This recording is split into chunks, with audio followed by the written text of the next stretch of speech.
What's up, guys? It's Quandale Dingle here. I have been arrested for multiple crimes, including battery on a police officer, grand theft, declaring war on Italy, and public indecency. I will be escaping prison on March 28th. After that, I will take over the world. Greetings, Quandale Dingle here. My cousin Henry Bartholomew Dinglenut got arrested for putting a TNT in a daycare center.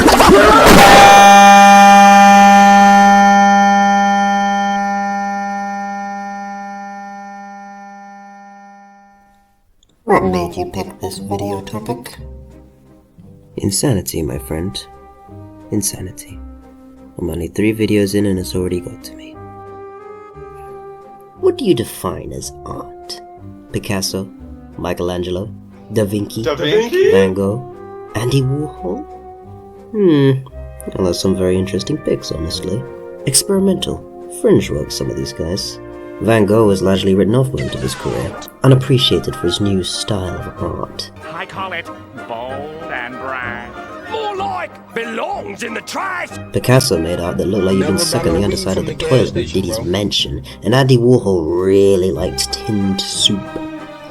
I mean, look at this, it's absurd, it's ridiculous, completely divorced from anything you could even remotely define as art. It's absurd, simply absurd. Yeah, you see what I'm trying to do today? It's gonna take a lot more than that to convince me. A perfectly reasonable opinion, Glorp. That's why I made a video on it. I'm a little crispy. I am Glorp. Welcome to Memology in Depth.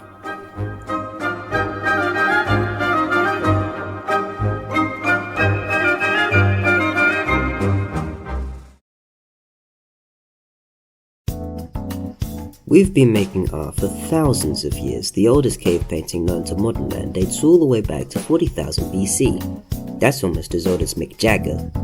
And obviously, this is across all cultures. You'll find remnants of artistic works on every major civilization we have records of. In fact, artistic works seem to be the main things that help us identify old cultures. That and bones, and weapons, and but mostly art. But why do we all make art? Perhaps it's a result of our gift of consciousness. Our self-awareness gives us a concept of the world and the universe we live in, and perhaps we feel we must make our own kind of impression on it. Here's a very eloquent quote I found in a book I was reading by Ellen Dissanayake called What is Art For?, published 1988. Like animals, and like the rest of life, we are subject to the conditions and the vagaries of an inanimate, ultimately uncaring universe. Saturn Edge is ruining my day. Unlike them, we humanize that universe and, in our image, give it meaning. Or this Subway sandwich meme that provides a more modern vocalization of this kind of sentiment. Pop nihilists be like, the uncaring cruelty of the universe is so scary. My brother in Christ, you made that shit up. The universe lacks both cognition and volition, and therefore can neither be uncaring nor cruel. You claim to believe in no God, but you invented a devil to scare yourself. Here's a less eloquent quote I found also whilst I was doomscrolling.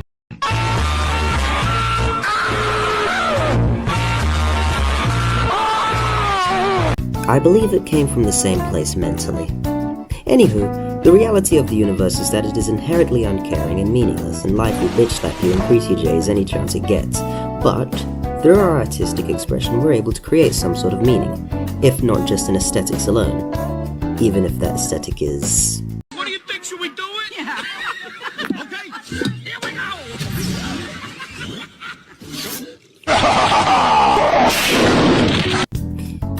Yeah. It's hard to quantify any tangible reason we make art, in honesty. We have a natural disposition for creating an aesthetic, painting, sculptures, that sort of thing. In fact, we've seen primates create art, and even dogs and cattle have shown an affinity for music. Personally, I subscribe to the theory that it's a deeply rooted gene in us, and of a sentient life that gives us an appreciation of and desire to create art. And whatever the hell this is.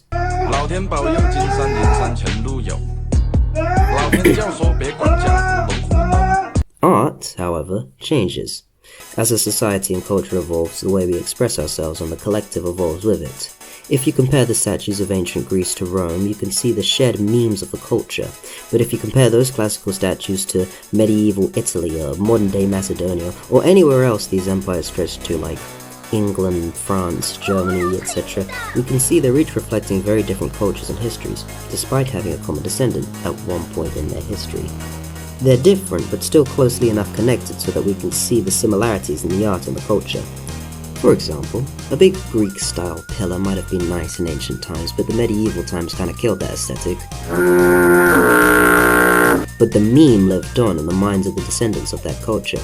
It spread to Rome, and Rome spread to England, and 1,000 or so years later some English settlers founded a country in a new continent. And so smitten by the idea of a really big f***off pillar and white structures, they created a whole new art style inspired by it from thousands of years ago. I just think they're neat. Similar, but original. Now, instead of being made to accommodate aqueducts and horse-drawn carts, however, the infrastructure is made to accommodate electricity, industrial sewers, radio signals, internet, etc. But it's also a house of modern-day corporatism and democracy. Therefore, it's kept in regulation by professional boards of aesthetics and safety. It's representative of a wholly different society. The art evolved, for one reason or another. And that's just one of many examples. I won't go on for too long, or else we'll be here for bloody ages. Anyway, let's get back to what we're here for. So, Brainrot. So we look at some case studies, why don't we? Out got me dancing like my jack. She fuck my dick, she like that. Too rich, no price tag. Too bitch, both pipe that. It's soothing, almost. The melody is very smooth, and the background images have a lot of warm it's almost like a detox post of sort. The next station is Shibuya.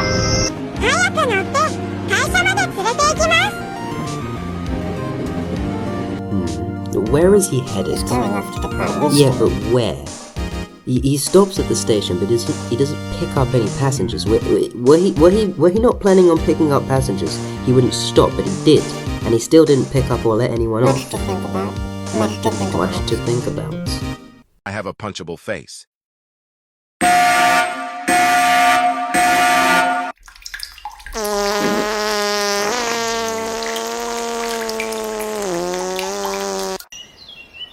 Put the fruit snacks down. Brian Griffin. Yeah, Brian is definitely. Yeah, I think that's all I have to say on that.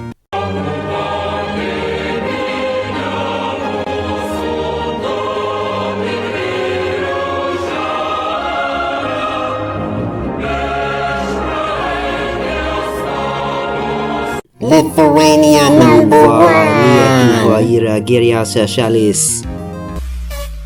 Aku sayang, kamu juga sayang, tapi He's got moves. He's hitting, man. That's just some very impressive dance Excellent. for Simply excellent.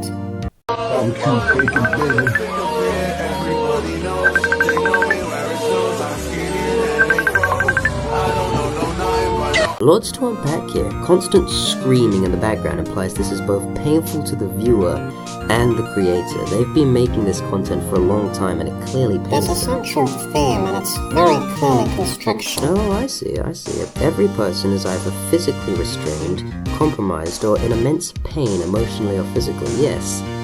Yeah, I think you could easily make the case that this is a scream for help. This is horrifying.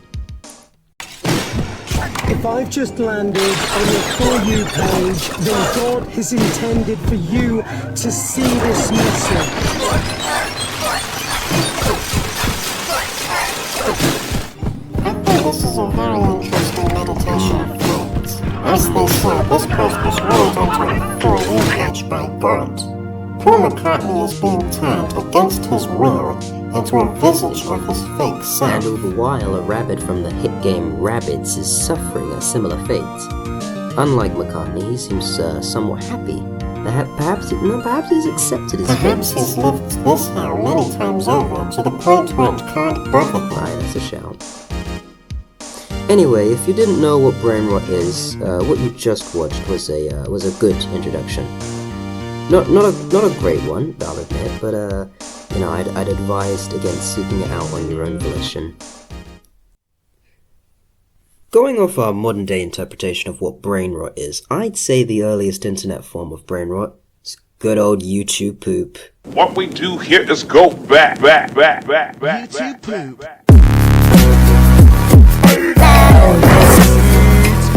Absolute nonsensical absurdist shit. My favourite time of the internet personally, but I'm getting sentimental here. YTP is a weird one considering that it's been around for so long. Some YTP is just absurdist nonsense, but then you have YTP MVs or YouTube poop music videos for those out of the loop.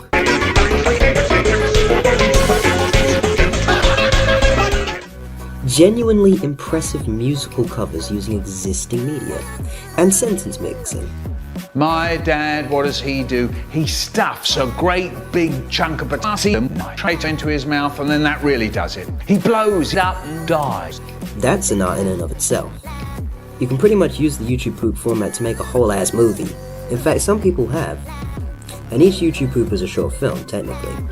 But I'm getting ahead of myself. The point is, YTP is the modern internet's foundation for absurdist, weirdly edited content. Over time, YTP got more refined. Now it's a prestigious art form practiced by the great masters. But we've learned the dark arts of YouTube poop, and it's infected our modern video production. Instead of where there's smoke, they pitch back. It's now coffee, spelled backwards, is which is funny.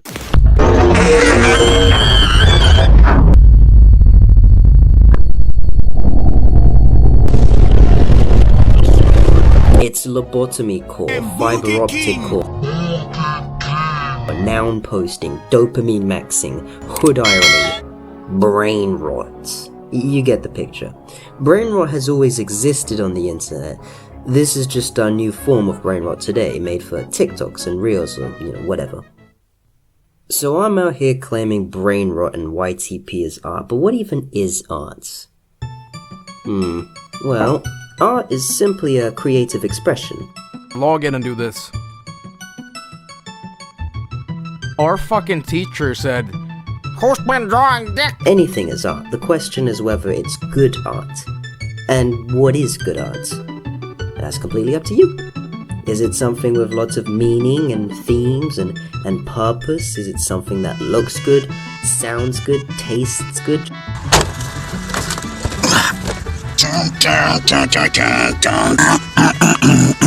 Just scratches that unquantifiable itch? I know I waffle on a lot, but the question of quality in art has existed almost as long as art has itself. Perhaps longer. And everyone has their own answer. For me, aesthetics, meaning, and creativity are what define good arts, although my standards are quite flexible. I felt indifferent towards Gone with the Wind and Bram Stoker's Dracula, but I was blown away by Madam Web and Godzilla x Kong earlier this year. Obviously, I recognize the first two films I mentioned are much better pieces of art.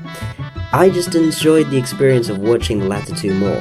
But that doesn't take away from the artistic value of any of them. I can get meaning and appreciation for all of these films. They're all art. From the quality of the camera work, the writing, directing, acting, whatever. There is something of value to all of them and any other film, whether you enjoy it or not. What does any of this have to do with brain rot? I was about to get to that. I was about time wasting. How about I come over there and spin you around? Is brain rot art?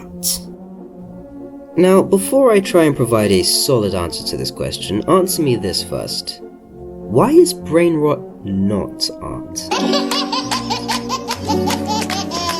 What qualities does it lack, objective or subjective, that disqualifies it from being something you could put up in some sort of gallery or film festival, or give any kind of praise, ironic or unironic? Thing is, you can't enjoy all art, even the things people agree are the best. I did not care for The Godfather. I am partial to Britney Spears and Sexy Red myself. I, for one, enjoyed Citizen Kane, but I didn't come out thinking, oh, well, that's better than Super Babies 2, or it's maybe as good as Harold and the Purple Crayon, or something like that. Yeah, I can appreciate all the objective qualities, the visual storytelling, the poignant themes and character writing and all that jazz, but it just doesn't scratch that itch as much for me. And that's fine. And that is art. Brain rot, as an art, is absurdist.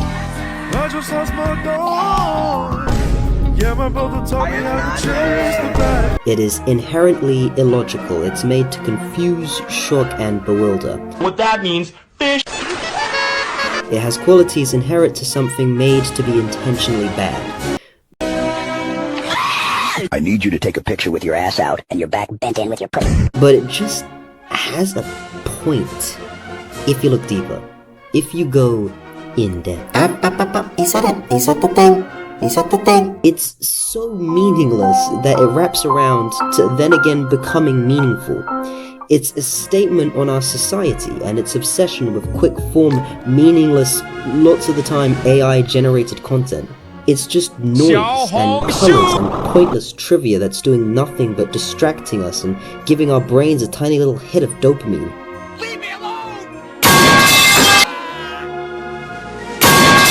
Brainrot as an artistic movement condenses down all the troubles brought upon us by the TikTok and Reels and YouTube Shorts era of the internet into a loud, absurd, but strikingly poignant message. Turn off your phone.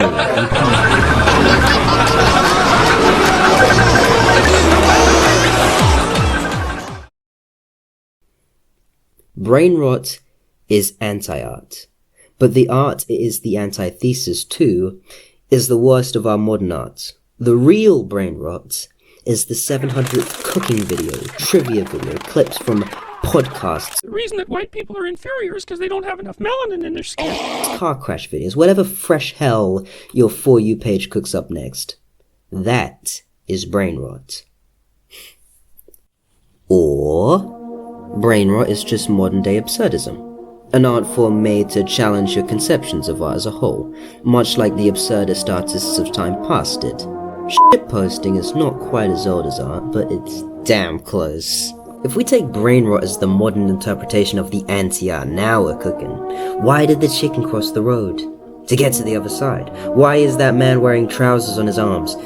Because. What's brown and sticky? A stick. What is still water? What is the Rizzler? Why is knee surgery tomorrow? It's funny because it's not funny. Laughing at it or not laughing at it reveals something about ourselves. And this is the conclusion I kind of didn't want to end up on. Brainrot is sincere. It's not a clever, biting satire about modern social media cultures. It's not absurdist humor. It's not worth being put up in the Louvre. It really just is the depths of insanity and depravity our level of humor has reached. Every joke has been made. Every meme has been memed. There are no fresh grounds to trek, so we must go deeper. More ridiculous, more absurd, more meaningless, until we've reached the point where the art of our society is nothing. It says nothing. It means nothing. And it's not worth passing on. But think for a second. Just how much we were able to dissect Brainrot culture. How intricate it really is. Everything it could or couldn't mean. Everything it has in value, everything it lacks. The audience, the demand, the consistent production, and its growing influence. Is Brainrot art? I know it's a cop-out, but art is anything you think is art. A sculpture of doo-doo made by a monkey can be art. A half-eaten sandwich can be art. Someone's dirty room can be put up in a museum. Hitting a little boogie whilst listening to the latest Ken Carson track is an act you could call art. And yes, Brainrot can be art. If you want it to be. If you want to take it on its own terms and accept the values that it has, it can be an art. And if you want to reject it, I don't blame you. Honest to God, the amount of absolute shit my friends will be sending me in my DMs is me going ape shit sometimes. But you don't have to like it. You don't even need to acknowledge it. But remember, not everything is art. But anything can be. You know what? You're right, Crispy. I am? That was a cop-out. Oh, really? Oh, really? Okay, alright, fine then. Okay, Glorp, what is art? Alright, you got me.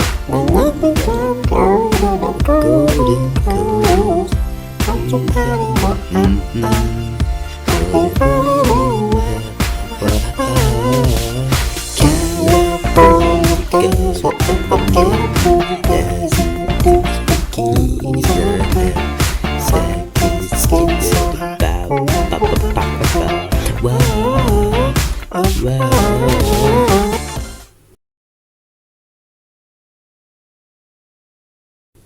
Hey, another month, another video, what can I say? Well, thank you very much once again for watching. This one took a little longer. I'd like to say the next one will be here earlier, but Christmas is coming up, so I'm not so sure about that. If we can squeeze another one out before the new year, that'd be great, but don't hold your breath. New Christmas album is on its way. Expect the new hit single to drop soon-ish.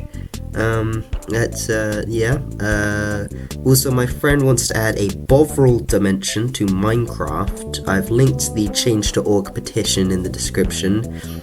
You can go ahead and, if you want to, I'm not going to force you yet to sign it, but you could sign that. We want 10 signatures. Yes. Thank you very much. That's about it, really. Thank you all again very much. I'm very glad that this series is doing well and encouraging a more intellectual discussion and view of our memes. Goodbye, and if I don't see you later, Merry Christmas. Bye.